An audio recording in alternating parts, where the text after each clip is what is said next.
नमस्कार, स्वागत है आपका जनगणमन 24/7 पर। आज 12 फरवरी है और आज सुप्रीम कोर्ट में सुनवाई होनी थी मुख्य चुनाव आयुक्त और चुनाव आयुक्त की नियुक्ति पर। तो ये मसला आपको याद अगर हो तो 3 फरवरी के लिए लिस्टेड था और 3 फरवरी को ये कहा गया कि हम इस पर तुरंत ऑर्डर निकालेंगे और इस पे टाइम नहीं वेस्ट किया जाएगा और ये 12 फरवरी को लिस्ट किया गया। लेकिन आज अभी थोड़ी देर पहले की खबर है कि इस पूरे केस को अब 19 फरवरी के लिए टाल दिया गया है, यानी कि 18 फरवरी को राजीव कुमार जो मुख्य चुनाव आयुक्त हैं वो रिटायर हो रहे हैं और उसके ठीक अगले दिन इस मामले की सुनवाई होगी। अब ये जो जस्टिस सूर्यकांत और जस्टिस एन कोटेश्वर सिंह की जो ये बेंच है उसने क्या कहा है एडवोकेट प्रशांत भूषण से, तो इसको हम थोड़ा सा आपको बताना चाह रहे हैं कि क्या हुआ है exactly. A bench of Justices Surikant and N. Koteshwar Singh was told by Advocate Prashant Bhushan, appearing for an NGO, that earlier the pleas were scheduled to be heard on Wednesday, but now they have been listed for hearing on February 19th. Prashant Bhushan said that the urgency in the matter is that the Chief Election Commissioner Rajiv Kumar is scheduled to superannuate on February 18th, and the government may appoint the new CEC under 2023 law, which is under challenge. तो bench ने क्या कहा है? Bench ने ये कहा है कि we are fixing the matter for hearing on February 19th. If anything happens in the interregnum, then the consequences are bound to follow. Prashant Bhushan, appearing for NGO Association for Democratic Reform, said that the Apex Court Registry has informed them that as Justice Kant was unwell, the matters were posted for hearing on February 19th. Justice Kant said now all the matters will be taken up for hearing on February 19th. And on February 3rd, the top court, while fixing the matter for Wednesday, said it will decide on the issue on the basis of merit and finally, यानी कि final hearing होगी जो भी होगी। अब सवाल ये उठता है कि आज अगर सुप्रीम कोर्ट ने इस पूरे मामले को ये कह के कि जस्टिस कांत की तबीयत ठीक नहीं थी, अब ये पूरा मैटर 19 तारीख को पोस्ट कर दिया गया है, तो इसको एक आम आदमी या कोई एक एक्टिविस्ट जो इस इशू के लिए लड़ रहा था, एक ऐसे व्यक्ति के लिए जिसके लिए चुनावी लोकतंत्र सबसे अहम मुद्दा है और डेमोक्रेसी में बचा क्या अगर आपका चुनाव लूट लिया जा रहा है, आपका वोट आप जिसके लिए डाल रहे हैं वो वोट सुरक्षित नहीं है, तो क्या इससे बड़ा इशू और कोई हो सकता है? क्या सुप्रीम कोर्ट को इसकी अर्जेंसी नहीं समझ में आ रही है? क्या ये मैटर कोई दूसरे बेंच में जा सकता था? आज कोई एक इंटरिम ऑर्डर दे दिया जाता। आज ये सारी संभावनाएं सुप्रीम कोर्ट के पास थी, लेकिन ऐसा नहीं हुआ और इस मैटर को अब 19 फरवरी के लिए पोस्ट किया गया है। उसके एक दिन पहले राजीव कुमार रिटायर हो जाएंगे और अगर सरकार इस बीच किसी को मुख्य चुनाव आयुक्त बना देती है तो आप सोच सकते हैं कि इस पूरी एक्सरसाइज का कोई फायदा नहीं है। आज इसी पर हम बातचीत करेंगे। हमारे साथ सुप्रीम कोर्ट के वकील और एक्टिविस्ट अरुण अग्रवाल जी जुड़ रहे हैं। अरुण जी, आपका स्वागत है। Thank you so much for joining. इस पूरे मसले को अब 19 फरवरी को टाल दिया गया है, जबकि आज सुप्रीम कोर्ट चाहता तो कोई ना कोई एक इंटरिम ऑर्डर दे देता ताकि लोगों को कम से कम ये एश्योरेंस हो जाती कि सरकार इस बीच मुख्य चुनाव आयुक्त की नियुक्ति नहीं करेगी। अब इस ऑर्डर से आपको क्या लगता है कि क्या सरकार इस चीज से बचेगी या सरकार जैसे पहले करती आई थी और अपने मनमाने तरीके से काम करती थी इसमें भी करेगी? जी, म्यूट कर लीजिएगा सर, अनम्यूट कर लीजिए। हाँ, नमस्कार नीलू जी, ये उम्मीद थी कि आज सुप्रीम कोर्ट इस मामले को पूरा सुन के और 17 तारीख या 18 तारीख तक उसका जो है जजमेंट पास कर देता और वो करते भी। लेकिन शायद जो है जस्टिस सूर्यकांत की तबीयत ठीक नहीं थी, तो ये पक्का नहीं था कि आज वो बैठेंगे कि नहीं बैठेंगे। और लिस्ट चूंकि पहले बनती है तो उसमें जो है उन्होंने एक हफ्ते आगे के लिए कि कितने दिन वो रहेंगे बीमार, तो उसको जो है आपने बताया 19 तारीख के लिए ना उसको पोस्टपोन कर दिया। अब जब उन्होंने किया और आज ये केस जब लिस्ट में आना था और जब लिस्ट में नहीं था, तो जाहिर है कि जो वकील प्रशांत भूषण और जिन लोगों ने ये याचिका डाली थी वो कोर्ट में गए और कहे कि भाई इसकी तो आज सुनवाई होनी थी। तो तब उन्होंने कहा कि नहीं, हम 19 तारीख को सुन लेंगे। तो फिर उन्होंने कहा होगा कि इसमें इंटरिम ऑर्डर दीजिए। तो उन्होंने जो शब्द यूज किए हैं, भले उन्होंने ऑर्डर नहीं दिया, तो उन्होंने ये कहा है दी कॉन्सिक्वेंसेस अगर इन्होंने नियुक्ति कर ली, क्योंकि हम मामला सुन नहीं पाए और ये रिटायर कर रहे हैं राजीव कुमार, तो उन्होंने कहा consequences are bound to follow, ये नहीं कहा मे फॉलो और कि विल फॉलो, सीधा कहा आर बाउंड टू फॉलो। मतलब कि मतलब मैं एक अगर तरीके से कोर्ट ने आज सरकार को एक तरीके से चुनौती दिया है कि अगर आपने यस, कोई मुख्य चुनाव आयुक्त की नियुक्ति की तो फिर हाँ आपको छोड़ेंगे नहीं हम। हाँ, consequences are bound to follow. तो यहां तक जो है, जो हम लोग मतलब कुछ लोग ये लेकिन सोच, सरकार को ये भाषा समझ में आती है sir, consequences are bound to follow, ये हमारे और आपके लिए बहुत सीरियस लैंग्वेज है, लेकिन सरकार जिसको कि कुछ समझ में मतलब कुछ समझती नहीं है किसी चीज को, किसी इंस्टीट्यूशन को, उसके लिए क्या मायने हैं इस लाइन के, और नहीं खासकर मोदी सरकार के। नहीं मोदी जी को नहीं आए, लेकिन ब्यूरोक्रेट को तो समझ में आती है। अब हम्म। यह है कि वो अगर गुजरात का ब्यूरोक्रेट है तो न समझना चाहे, लेकिन कोई भी ब्यूरोक्रेट को ये भाषा तो समझ में आती है कि वो कह रहे हैं बाउंड टू फॉलो। तो जो उनको एडवाइस करेगा तो वो तो पता चलेगा ही। और दूसरी बात है कि अगर ये अपॉइंटमेंट करेंगे तो भाई राहुल गांधी भी तो अभी जो जो अभी चुनाव आयोग के मुख्य सचिव, मुख्य कमिश्नर को अपॉइंट करने का की जो प्रतिक्रिया है, तो उसके अंदर में लीडर ऑफ ऑपोजिशन है, तो वो जो है राहुल गांधी है। तो राहुल गांधी को भी तो बताना पड़ेगा। अभी मोदी जी फॉरेन गए हुए हैं, कब लौटेंगे, फिर उनका क्या प्रोग्राम है। अब राहुल गांधी भी पूरे हिंदुस्तान तो टूर करते ही रहते हैं, ये तो मालूम नहीं पड़ता है कि कब वो किस कोने में प्रकट हो जाएंगे और किस तरह के वर्कर के कुली के बीच में बैठ जाएंगे कि कहाँ वो क्या कौन सी रैली कर लेंगे। तो ये वो भी बहुत अनप्रिडिक्टेबल है। तो सबके कंसेंसस से ना मीटिंग होगी, और अगर उनको कम से कम 2-3 दिन का तो टाइम देंगे, तो जब देंगे तो फिर वो तो पता तो चल जाएगा कि ये करने वाले हैं, तो फिर बाउंड टू फॉलो हो जाएगा, बाउंड टू। तो हमें करना नहीं चाहिए, लेकिन इनको मौका दे दिया गया, मौका मिल गया, दे दिया नहीं गया, मतलब गलत हो नहीं, जाए। मौका मिल गया या दे दिया गया, क्योंकि सुप्रीम कोर्ट चाहता तो नहीं अरे अभी 19 को ही क्यों, नहीं नहीं, मेरा सवाल ये है कि 19 को क्यों, और क्या सोची समझी इसके पीछे कोई रणनीति है कि 19 को क्यों किया, अरे आप 16 या 17 को कर लेते। इसलिए कि इसलिए कि वो प्रेशर में नहीं होना चाहते थे कि हम 2 दिन में सुन के 3 दिन में जजमेंट दें। ओके। ये भी तो आप सोचिए हम्म। कि आज 12 है, 3 दिन तो ऐसे ही, वो फ्राइडे सैटरडे संडे मंडे, वो 3-4 दिन तो सुनवाई नहीं होती है, क्योंकि मिसलेनियस मैटर्स होते हैं, एडमिशन वाले होते हैं। तो सुनवाई के दिन तो ट्यूसडे से चलता है, कोई भी केस हो। तो अब उसमें 12 में आपका 4 दिन तो 3 दिन इधर ऐसे निकल गया, तो उसमें ये सुन भी लें और अपना मन भी बना लें, जजमेंट भी लिख दें और ऑर्डर पास करें, ऐसा नहीं होता। ठीक किया उन्होंने, अपने हिसाब से, अपने आराम से सुनेंगे, हेवेंस विल नॉट फॉल। आज तक तो इतने पूरे इंडिया में, और जो है बार बार इनको जाना पड़ता है कि आरटीआई के कमिश्नर की अपॉइंटमेंट का जो है आप 70% खाली रखते हैं, तो क्या जो है वो अगर आरटीआई के कमिश्नर मेरा खाली रख दिए, मेरा एक चुनाव क्वेश्चन है। आयोग में एक कमिश्नर से काम चल सकता है, senior most can be the acting commissioner, कोई जरूरत नहीं है अपॉइंटमेंट, नहीं कोई लेकिन इलेक्शन भी क्या नहीं।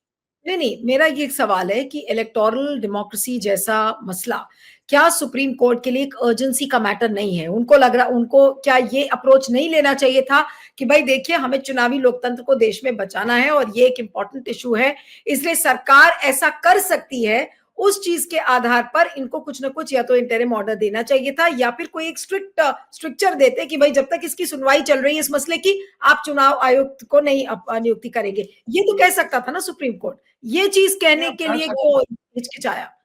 नहीं कहने की, अब बगैर कहे हुए अभी इतने दिन तक तो इंटरिम ऑर्डर दिए नहीं, और अब ये इंटरिम ऑर्डर देते तो गलत हो जा, मतलब कि देखिए सुप्रीम कोर्ट के जज होने के बाद जो है बहुत सारा बैलेंसिंग करना पड़ता है, ये बात मानना पड़ेगा। एक अच्छे जज को भी जो है बैलेंस करना पड़ता है, तो apart from not to lose his balance, ना ही has to balance various things. वो बहुत ही जिम्मेदारी का वो है, एक एक बात कहते हैं। अब जैसे हम ही लोग एनालाइज कर रहे हैं कि देखिए उन्होंने ये तो नहीं कहा, उन्होंने कहा bound to follow, will follow नहीं, है ना। तो इस तरह की जो है वो उनको वो अवेयरनेस है कि हम जो बोलते हैं उसकी अब हमारे शब्दों की अहमियत है। अगर हमने इतने दिन तक नहीं दिया, हम बीमार पड़ गए, ये आ गया लास्ट मोमेंट पे।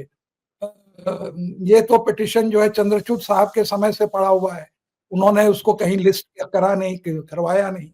अब खन्ना साहब जो है अभी हाल में ही 1.5-2 महीने पहले बने हैं चीफ जस्टिस, तो उसके बाद छुट्टी भी आ गई बीच में। अब उन्होंने जब अलॉट किया या जब वहां गया तो वहां पर लोगों ने मेंशन किया, तो उन्होंने जब मेंशन किया जनवरी के अंदर में तो काफी समय था, तो उन्होंने उसकी अहमियत समझी और कही कि ठीक है, इसको आप 3 तारीख को मैं लगा दूंगा या याद दिलाइएगा 3 तारीख को, ये जो है अपॉइंटमेंट के पहले हम इसको डिसाइड कर लेंगे। तो अभी तक कहीं भी इनकंसिस्टेंसी नहीं है जस्टिस सूर्यकांत, लेकिन हम लोग जो एक्टिविस्ट या और लोग हैं वो डिसअपॉइंट हो सकते हैं। वो इतने लोग भयभीत हैं। देखिए, सबसे बड़ी बात ये समझिए, ये नौबत कैसे आई, इसका ताज जो है राजीव कुमार के सर पर चढ़ना चाहिए। ये 22 में चीफ इलेक्शन, मई में चीफ इलेक्शन कमिश्नर बने और जिस तरह का पक्षपात किया, तब तक जो है मोदी जी भी और दूसरी भी सरकार इसी तरह से अपॉइंट कर रही थी। तो इनकी जब ताजपोशी हुई और उसके बाद जो एक तरीके से ये जो इग्नोर करते गए, तब जो है लोगों ने डाला कि भाई देखिए, अपॉइंटमेंट जो है एक इम्पार्शियल वे में होना चाहिए।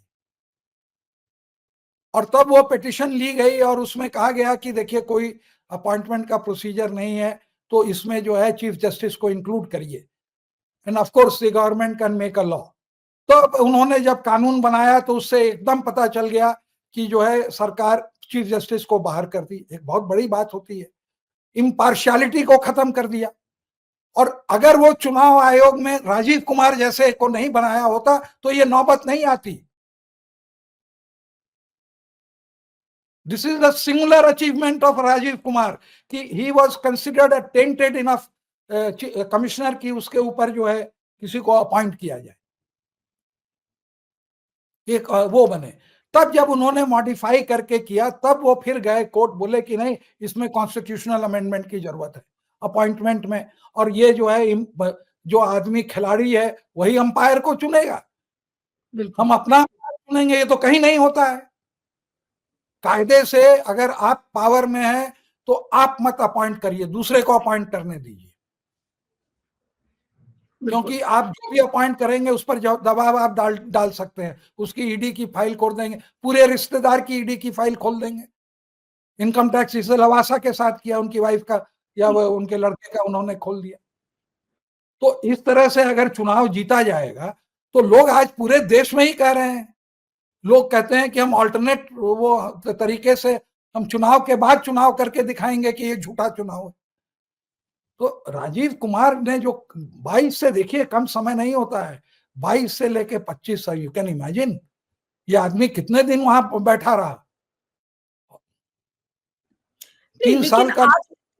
ये जो आज जो हियरिंग पोस्टपोन हुई 19 तारीख को लेकर, अब ठीक है, सुप्रीम कोर्ट के जज सोच रहे हैं कि भाई वो अपना टाइम लेके और उसको आराम से सुनेंगे, लेकिन आज एक आम आदमी के मन में, जो कि ये जानता है कि चुनावी वो लोकतंत्र गलतफहमी होगी, क्योंकि इतनी चीजें उनको नहीं मालूम है कोर्ट के बारे में, और गलतफहमी होती है। अब जैसे मोदी जी को देख लिया गया चंद्रचूड़ के यहाँ, तो आम जो जनता है वो है कि लोग जानते हैं कि इससे फर्क नहीं पड़ता है, लेकिन ये प्राइवेट फंक्शन को आपने पब्लिसिटी दे दी तो लोगों ने क्या समझा कि जो भी आपने, माने उनकी पूरी एक वो वीडियो से उनकी पूरी क्रेडिबिलिटी आम जनता के अंदर में चली गई, जबकि उनकी ईमानदारी के ऊपर और उनके नॉलेज के ऊपर जो है उस तरह का कभी भी किसी ने क्वेश्चन नहीं उठाया। लेकिन जो जो इनका टर्म एंड हुआ वो बहुत ही खराब तरीके से एंड हुआ, ऐसा नहीं होना चाहिए था। He did not deserve it. लेकिन आज कॉमन परसेप्शन तो यही हुआ ना।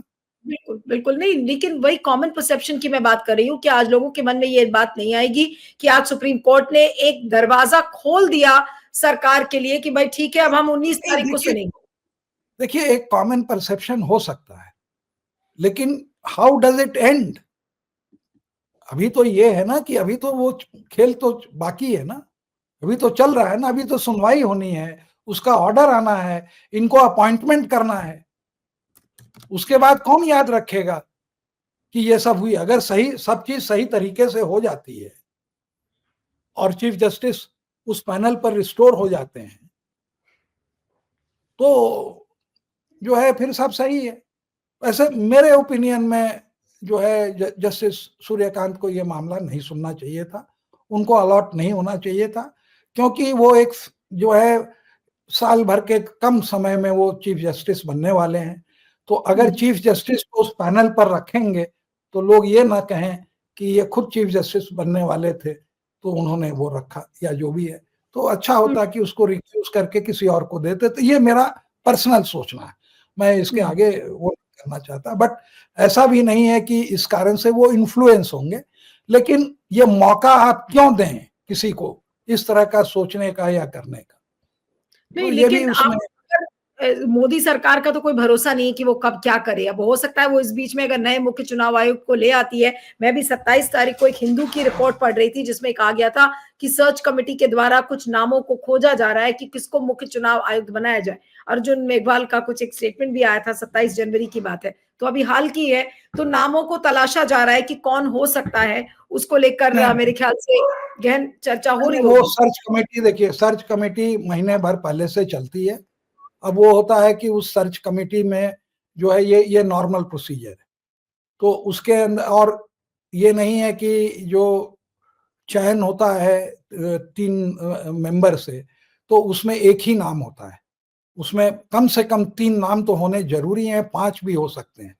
तो उसके ऊपर डिस्कशन होता है और वो जो लिस्ट बनती है पहले 15-20 लोगों की बनती है, फिर कटते कटते कटते जो है अंत में 3 नाम तो मिनिमम वहां पर जाने हैं। तो वो सर्च कमेटी वगैरह वाली बातें, उससे इसको कोई फर्क नहीं पड़ता। हाँ, यही है कि अब ये कैसे चुनाव होगा। और आज के तारीख में चूंकि ये भी सोचा होगा कि अभी कोई चुनाव तो है नहीं, 2 कमिश्नर क्या, 1 कमिश्नर काफी है चीफ इलेक्शन कमिश्नर होने के लिए। वहां पे ही कहना बेबी दी एक्टिंग, कोई जरूरी तो है नहीं कि आप अपॉइंट करें।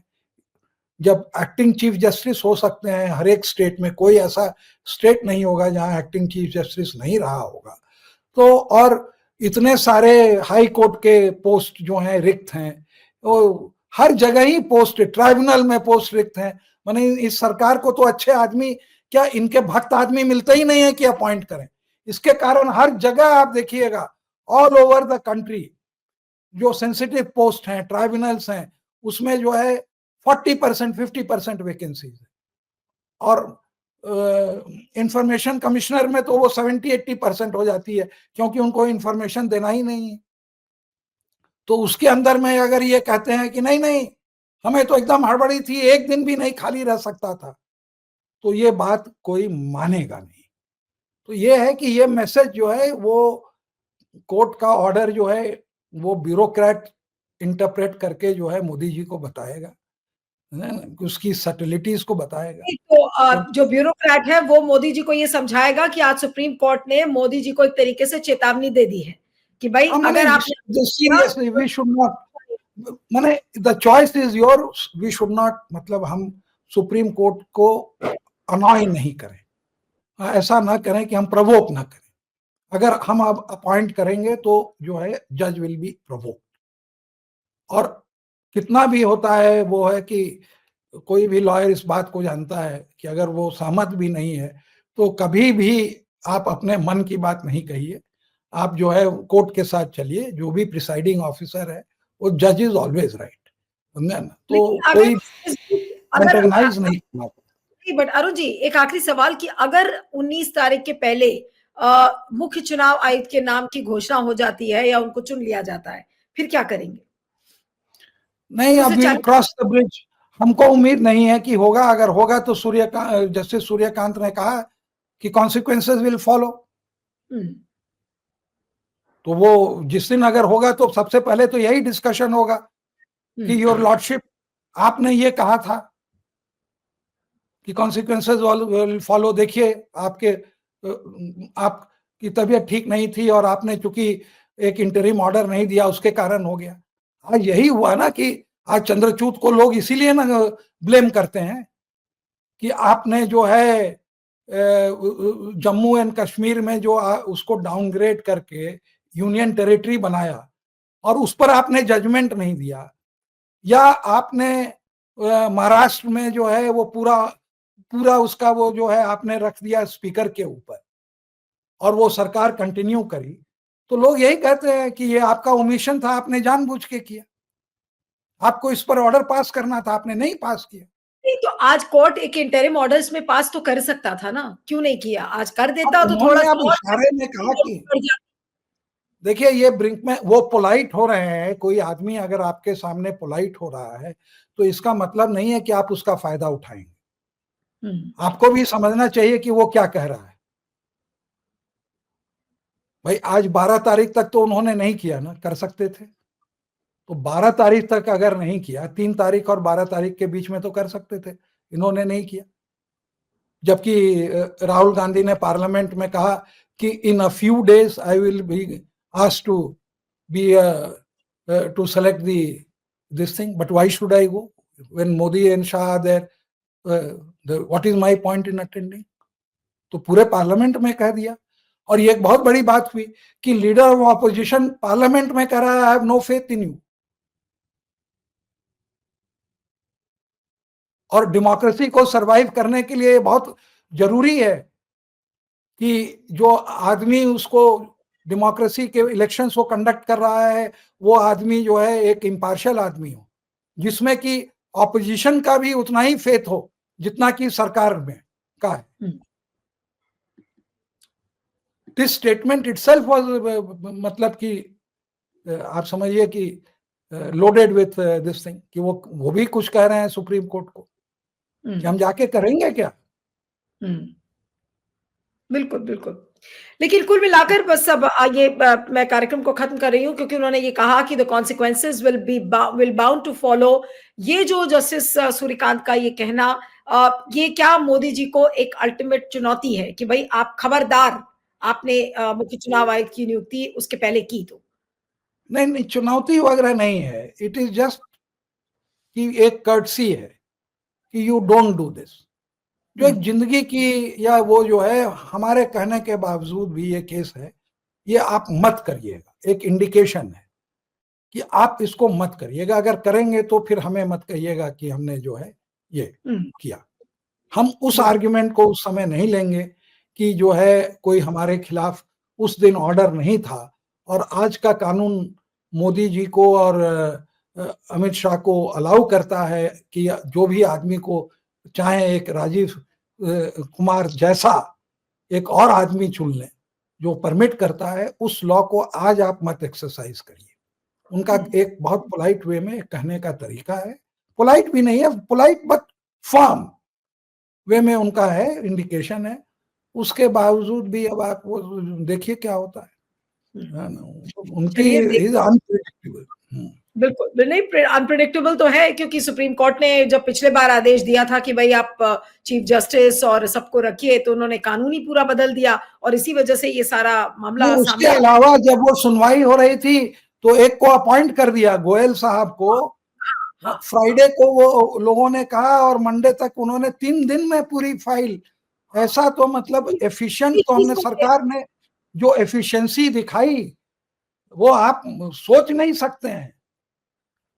नहीं, उसी प्रेसिडेंट को देख 3 दिन में अपॉइंटमेंट किया। ऐसा तो नहीं कर सकती, फिर से ऐसा ना करे सरकार।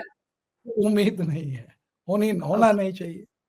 चलिए जी, चलिए आपका बहुत बहुत शुक्रिया Arun ji, thank you so much for joining, thank you.